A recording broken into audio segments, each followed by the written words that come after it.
그들이 광야에서 그에게 반항하며 사막에서 그를 슬프시게 함이 몇 번인가. 그들이 돌이켜 하나님을 거듭거듭 시험하며 이스라엘의 거룩하신 이를 노엽게 하였도다.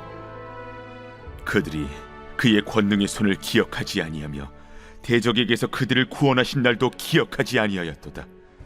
그때에 하나님이 애굽에서 그의 표적들을, 소환들에서 그의 징조들을 나타내사 그들의 강과 시내를 피로 변하여 그들로 마실 수 없게 하시며, 쇠파리 떼를 그들에게 보내어 그들을 물게 하시고 개구리를 보내어 해하게 하셨으며, 그들의 토산물을 황충에게 주셨고 그들이 수고한 것을 메뚜기에게 주셨으며, 그들의 포도나무를 우박으로 그들의 뽕나무를 서리로 죽이셨으며, 그들의 가축을 우박에 그들의 양떼를 번갯불에 넘기셨으며, 그의 맹렬한 노여움과 진노와 분노와 고난 곧 재앙의 천사들을 그들에게 내려보내셨으며, 그는 진노로 길을 닦으사 그들의 목숨이 죽음을 면하지 못하게 하시고 그들의 생명을 전염병에 붙이셨으며, 애굽에서 모든 장자 곧 함의 장막에 있는 그들의 기력의 처음 것을 치셨으나, 그가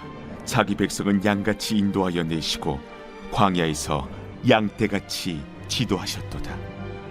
그들을 안전히 인도하시니 그들은 두려움이 없었으나 그들의 원수는 바다에 빠졌도다. 그들을 그의 성소와 영역 곧 그의 오른손으로 만드신 산으로 인도하시고, 또 나라를 그들의 앞에서 쫓아내시며 줄을 쳐서 그들의 소유를 분배하시고 이스라엘의 지파들이 그들의 장막에 살게 하셨도다. 할렐루야. 오늘도 주님의 은혜와 평강이 이 시간 여러분들의 삶 가운데 함께 하시기를 간절히 소망합니다. 오늘 우리는 시편 78편 40절부터 55절의 말씀을 통해서 이스라엘 백성들의 역사 속에서 나타난 하나님의 놀라운 은혜를 함께 살펴보려 합니다. 그리고 그 은혜를 잊어버렸을 때 어떤 결과가 있었는지도 말씀에 나타나 있죠. 시편 78편은 아삽의 마스길로 알려져 있습니다. 즉 교훈시라고 불리우죠.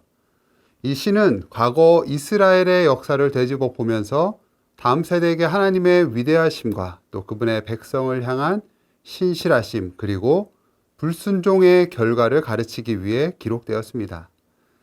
오늘 본문은 특별히 이스라엘 백성이 광야에서 하나님을 끊임없이 시험하고 믿지 않았음에도 불구하고 하나님께서 그들을 어떻게 애굽의 압제에서 구원하시고 약속의 땅으로 인도하셨는지 그 변함없는 은혜를 강조하고 있습니다.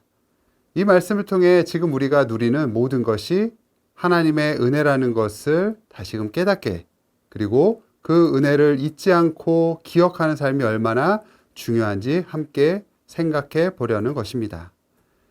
제일 먼저는 변함없는 하나님의 은혜와 인도하심을 살펴보려 합니다. 오늘 본문에서 40절에서 이스라엘 백성이 광야에서 얼마나 자주 하나님을 거역하고 근심하게 했는지를 지적하죠. 40절, 41절을 함께 읽어볼까요? 그들이 광야에서 그에게 반항하며 사막에서 그를 슬프시게 함이 몇 번인가. 그들이 돌이켜 하나님을 거듭거듭 시험하며 이스라엘의 거룩하신 이를 노엽게 하였도다. 아멘. 그들은 하나님의 능력을 기억하지 않았습니다. 애굽에서 행하신 그 놀라운 기적들, 나일강에서 물이 피로 변하게 하시고, 또 파리와 개구리, 메뚜기 여러 재앙들로 또 바로와 애굽을 치셨던 그 권능의 손길을 잊어버렸습니다. 그럼에도 불구하고 하나님은 어떻게 하십니까? 하나님은 그들을 끝까지 포기하지 않으셨던 거죠. 52절, 53절의 말씀에 이렇게 증언합니다. 그가 자기 백성은 양같이 인도하여 내시고 광야에서 양떼같이 지도하셨도다. 그들을 안전히 인도하시니 그들은 두려움이 없었으나 그들의 원수는 바다에 빠졌도다. 아멘. 하나님은 마치 목자가 양떼를 인도하듯이 자기 백성을 사랑과 긍휼로 인도하셨습니다. 양은 목자의 그 세심한 돌봄과 인도가 없으면 단 한순간도 안전을 보장받을 수 없는 연약한 존재로 알려져 있죠. 하나님께서는 이스라엘을 바로 그 양처럼 여기시고 모든 위험으로부터 보호하시며 가장 안전한 길로 친히 인도하셨던 것입니다. 애굽의 강력한 군대로부터의 구원, 또 먹을 것이 없었던 그 광야에서의 하나님의 공급하심, 밤낮으로 불기둥과 구름기둥으로 함께 하시면서 그 모든 순간이 하나님의 깊은 사랑과 은혜였다는 것을 보여주는 것이죠. 그럼에도 그 은혜를 망각한 백성들의 배반, 그 이야기가 계속해서 나오고 있는 겁니다. 이스라엘 백성은 이 놀라운 은혜를 어떻게 대했습니까? 본문은 그들이 하나님의 은혜를 잊었다라고 표현하지 않고 42절 말씀에서는 이렇게 표현합니다. 그들이 그의 권능의 손을 기억하지 아니하며 대적에게서 그들을 구원하신 날도 기억하지 아니하였도다. 기억하지 아니하였도다. 이것은 단순히 잊어버렸다라는 얘기가 아니라 의도적으로 기억하려고 하지 않았다라는 것을 보여주는 겁니다. 그들은 하나님의 은혜를 마음속 깊이 새기고 감사하기보다 눈앞에 있는 어려움과 그들의 욕망에 더 집중하며 하나님의 역사를 의도적으로 외면했던 것이죠. 더욱 안타까운 것은 그들의 이러한 태도가 결국 하나님을 배신하는 행동으로 이어졌다는 점입니다. 본문 41절에서 그들이 돌이켜 하나님을 시험했다라는 이런 표현이 있는데요.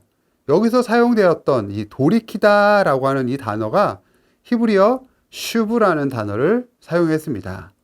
보통 이 단어는 주로 죄인들이 하나님께로 돌아오다, 즉 회개하다, 그렇게 돌이키다라는 긍정적인 의미로, 좋은 의미로 사용되었습니다. 그러나 여기서 이 단어가 사용되었을 때는 이스라엘의 백성이 하나님께로 돌아와 회개하기는커녕 오히려 하나님께 등을 돌리고 하나님을 시험하며 반역하는데 이 슈브라는, 돌이키다라는 단어를 보였다라는 것이죠. 회개하고 자복하고 엎드려도 모자랄 판에 도리어 하나님께 등을 돌린 것입니다. 주신 은혜를 의도적으로 기억하지 않은 결과는 이처럼 하나님을 향한 정면 도전이 되고 배신으로 나타납니다.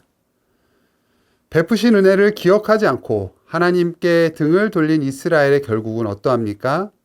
오늘 본문 마지막 절인 54절, 55절에서 기록한 되었던 대로 하나님께서는 그들을 약속의 땅으로 인도하셨습니다.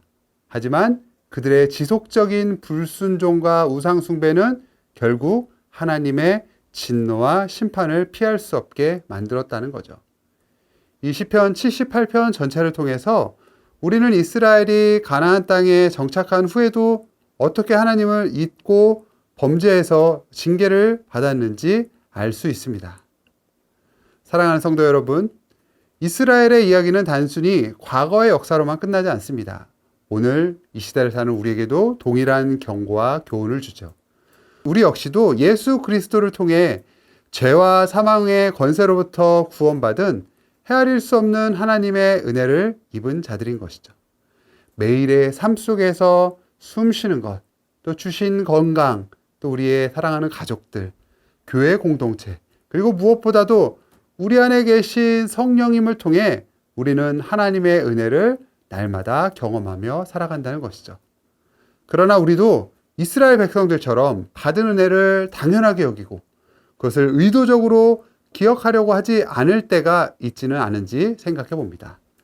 감사가 사라지고 불평과 원망이 고개를 들고 세상의 유혹에 쉽게 마음을 빼앗기지 않은지 우리가 생각해 보아야 합니다. 우리가 하나님의 은혜를 의도적으로 기억하지 않는다면 우리 또한 이스라엘 백성이 실패했던 것처럼 하나님께로부터 점점 멀어지고 결국 하나님을 근심하게 만들며 영적인 위기를 맞게 될 것입니다. 오늘 본문 시편 78편 말씀을 통해서 우리에게 강력하게 촉구하고 있습니다. 하나님의 은혜를 기억하라. 과거에 베푸신 구원의 은혜, 또 오늘 우리의 삶 속에 함께 하시는 인도하심의 은혜, 그리고 장차 우리에게 주실 영원한 기업의 은혜, 앞날의 그 순간들을 매 순간 기억하며 살아야 한다는 거죠. 기억한다는 것은 단순하게 돌이켜서 회상하는 것이 아닙니다. 기억은 감사로 이어지고 감사는 순종으로, 또 순종은 하나님과의 더 깊은 관계로 우리를 인도합니다.